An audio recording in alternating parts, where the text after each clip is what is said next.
Live from the Appraiser eLearning World Headquarters in Nashville, Tennessee, this is your weekly briefing. I'm Hal Humphreys, your host. This week in the Appraisal Update podcast, Bryan Reynolds speaks with Dr. Ryan Alimo, and Dr. Alimo has put together an amazing software package that allows you to measure homes. We've heard a lot recently about remote val and Kubicasa and these kind of programs that you use to measure home. If you're curious about kind of the back end of how these things work, tune in to the Appraisal Update podcast this week with Bryan Reynolds and hear what Dr. Alimo has to say about, measuring homes using more up-to-date technology than the 100-foot tape measure that you might be used to.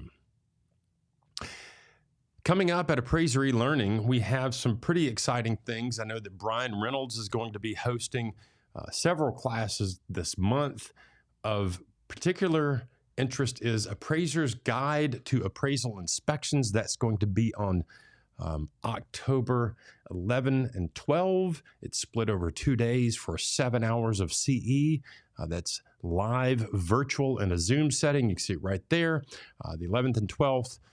You can go to appraiser elearning.com and sign up for that. That is your weekly briefing from Appraiser eLearning. I'm Hal Humphreys, your host, and now a brief message or shout out to our sponsors.